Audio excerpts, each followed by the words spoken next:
माँ कामाख्या देवी की कृपा बरसे आप पर, आपका पति और आपका संबंध बना रहे, साथ बना रहे और प्रेम से रहे। मेरी बहुत सारी अनगिनत दुखी बहनें मुझे लगातार मैसेज कर रही है, मेल कर रही है, दीदी मेरा घर टूटने से बचा लीजिए, मेरा पति मेरी बात नहीं मानता है, वो किसी अन्य नारी के चक्कर में है, वो अपनी माँ से बहुत ज़्यादा प्रेम करता है और उसी की बात मानता है, इसकी वजह से मेरा घर खराब हो रहा है, मेरे पति को मुझ में केवल खामियां नजर आती है, मैं कुछ भी करती हूँ उनको अच्छा नहीं लगता, मेरी आवाज़ अच्छी नहीं लगती, मेरा बनाया व्यंजन अच्छा नहीं लगता।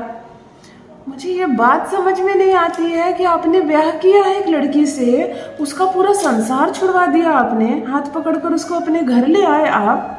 अब आपके घर में सुबह से झाड़ू पोछे से लेकर तीनों टाइम का खाना बनाना, नाश्ता बनाना, डिनर बनाना, घर की एक एक सफाई करना, बच्चे को जन्म देना, उसका पालन पोषण करना, तुम्हारे बूढ़े माता पिता की सेवा करना, दवाइयाँ देना, तुम्हें दिन रात देखना, प्यार करना, तुम्हें भी संवारना, और तुम्हारे सारी जिंदगी को संवारने वाली लड़की तुमको अच्छी नहीं लगती? फिर तुमको क्या अच्छा लगता है? बाहर का चकाचौंध, बाहर की दुनिया जो खूबसूरत नजर आ रही है, लाइट जल रही है, एक से एक लड़कियां सड़क पर चल रही है, वो अच्छी लगती है आपको? एक दिन के लिए अपने परिवार को छोड़कर बाहर के चकाचौंध में जाकर तो देखो। सारी चीजें छीन कर ये दुनिया ना ले जाए तो कहना, अरे मूर्ख, वो तुम्हारी शुक्र है, वो सिसक रही है, वो रो रही है, तुम अपने सुख को सता रहे हो, वो तुम्हारे पांव दबा रही है और तुमको अच्छा नहीं लगता। वो तुम्हारे माता पिता को देख रही है, कल को तुम बुजुर्ग हो जाओगे, बीमार हो जाओगे, आधी रात को भी एक गिलास पानी के लिए आवाज़ दोगे तो वो खूबसूरत लड़कियां जो सड़क पर चल रही है वो दौड़ कर नहीं आएगी आपके लिए। उस वक्त चाहे बीमार हो, चाहे बुजुर्ग हो तुम्हारी वाइफ, चाहे कैसी भी अवस्थाओं में हो, आधी रात को भी पुकारोगे तो तुम्हारी पत्नी ही आएगी, चाहे कितनी भी झगड़ालू महिला हो, चाहे कैसी भी हो। तो समझो उसके महत्व को, वशीकरण करने की आवश्यकता नहीं पड़ेगी तुम्हारी पत्नी को, उपाय करने की आवश्यकता नहीं पड़ेगी। थोड़ी सी अंडरस्टैंडिंग होनी चाहिए पति और पत्नी में। पति दिन रात लड़ रहा है, झगड़े कर रहा है और तुमसे शिकायतें कर रहा है, तुम्हारी ये चीज़ अच्छी नहीं है, वो चीज़ अच्छी नहीं, तुम्हें उठना नहीं आता, बैठना नहीं आता, तुम्हें खाना बनाना नहीं आता, तुम्हें मायके पहुंचा दूंगा, तुम अपने पिता के घर चले जाओ। माँ बाप से 2 मिनट फ़ोन पर बातें करती हो, वो भी चुभता है उसको, वो भी चुभता है उसको। तुम अपने माँ बाप से बातें करती हो, तुम अपने बहन भाई से बातें करती हो, किसी सहेली का फ़ोन कॉल आ जाए तो कान लगा कर सुनता है, कहीं किसी लड़के से तो नहीं बात कर रही। मतलब ना ट्रांसपेरेंसी है, ना विश्वास है इस रिश्ते में, ना पवित्रता है, ना कुछ भी है। कहाँ से चलेगा ये रिश्ता? आगे कैसे बढ़ेगा ये रिश्ता? वहीं कुछ खूबसूरत घर ऐसे हैं जहाँ पति और पत्नी एक दूसरे का सम्मान करते हैं, एक दूसरे से प्रेम करते हैं, पति हर बात मानता है पत्नी की, पत्नी हर बात मानती है पति की। वो घर कितना सुंदर है, वो घर स्वर्ग से भी सुंदर है। सारी चीज़ें कितनी अच्छी हो रही है, वो घर स्वर्ग से भी सुंदर है। और अगर आपका घर वैसा नहीं है तो चलो वैसा बनाते हैं। अगर आपका घर नहीं है इतना सुंदर तो चलो इतना सुंदर बनाते हैं। माँ कामाख्या देवी का आज एक अद्भुत वशीकरण, आज एक अद्भुत मंत्र बताने जा रही हूँ। किसी को भी अपने प्यार में पागल बना लोगे, जिसका भी नाम लेकर करोगी वो तुम्हारी गुलामी करेगा, तुम्हारी हर चीज उसको अच्छी लगेगी। और देखो ये प्रयोग करने से ना तुम्हारे भीतर का आकर्षण भी बढ़ेगा, तुम्हारे भीतर का अट्रैक्शन भी बढ़ेगा, फिर ससुराल वाले भी तुम्हारे दीवाने रहेंगे।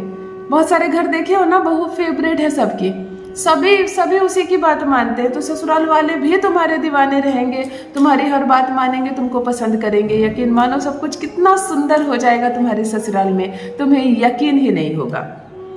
जान लीजिए प्रथम मैं कौन हूँ। नमस्कार दोस्तों, मैं हूँ खुशबू सिंह। बहुत स्वागत, बहुत अभिनंदन करती हूँ आप सबका अपने YouTube चैनल ज्योतिष ज्ञान में। कैसे हैं आप और घर में सब कैसे हैं? मेरे कमेंट सेक्शन में जय माता दी, हर हर महादेव अवश्य लिखें, अपनी खैरियत मुझे ज़रूर बताएं।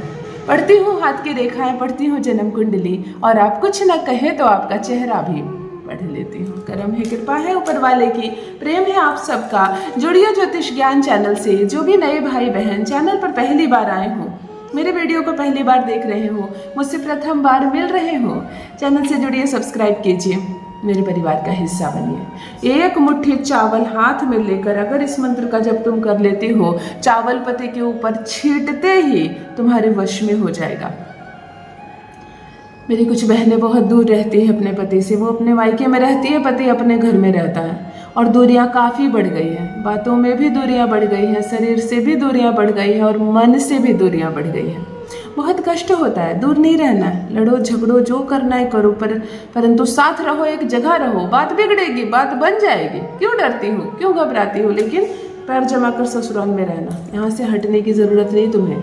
जो लड़कियां बात बात पर मायके चली जाती है रूठ कर, मैं अपने पिता के घर रहूँगी, यहाँ नहीं रहूँगी, रिश्ते कमज़ोर पड़ेंगे, तुम्हारे और तुम्हारे पति के बीच दूरियां ज़्यादा बढ़ जाएगी, कोई और आ जाएगा इस दूरी के बीच, फिर मुश्किल होगी, फिर उपाय करोगी तो भी मुश्किल होगी।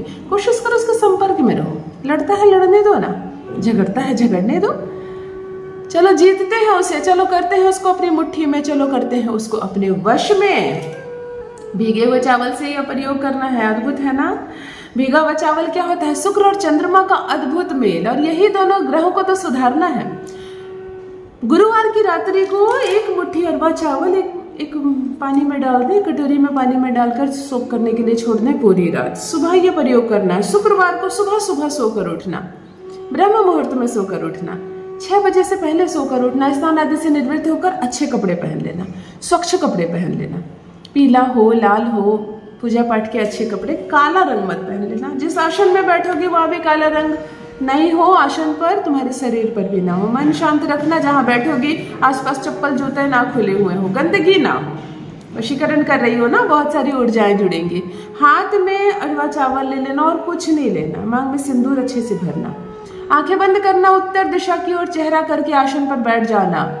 प्रथम पति की अनुभूति करना, उसको देखने का प्रयास करना, उसका चेहरा दिखाई देने लगे, उसकी आवाज सुनाई देने लगे, वो बिल्कुल आंखों के सामने आ जाए, उसको इतनी गहरी अनुभूति करना। उसके बाद जो मैं माँ कामाख्या देवी का मंत्र कह रही हूँ उसको 108 बार जप करना, लेकिन 3 बार माँ कामाख्या देवी को नमन करना, आदेश ले लेना अपने गुरु से, कोई गुरु नहीं है, शिव जी से आदेश ले लेना कि जो कर रही हूँ उसमें सार्थकता मिले, मुझे उसमें सफलता मिले। मंत्र ध्यान से सुनिए, आपको मंत्र कहना है ओम नमो कामाक्षी देवी अमुकी में, पति का नाम लेना, वशम कुरु कुरु स्वाहा। यह एक ऐसा जादुई मंत्र है जिसके भी नाम से यह जप कर लोगी वो तुम्हारा दीवाना हो जाएगा। भीगे हुए अरवा चावल हाथ में लेकर 3 बार 108 108 और 108 बार इस मंत्र का जप करना। अब तुमको इस अरवा चावल को अपने पति के ऊपर छींटना ही छींटना है। अभी नहीं कर सको तो उसको रख देना, जब मिलो तब करना। ये जागृत अरवा चावल है, जिस दिन छींटोगे उसी दिन से काम होगा। ससुराल में कर लेना ये काम। इसके 2-4 दाने भी जाकर पति के सर पे डाल देना ना, पीछे से डाल देना, चुपके से डाल देना, और तब देखना इस प्रयोग का असर। तुम्हारी बोली बोलेगा, तड़पेगा तुम्हारे प्यार में, हर बात मानेगा तुम्हारी, रहेगा पूर्ण रूप से वह तुम्हारे वश में। अपना अनुभव मेरे साथ भी अवश्य साझा करें। रखिए अपना ख्याल, रखिए अपनों का ख्याल। बहुत बहुत धन्यवाद।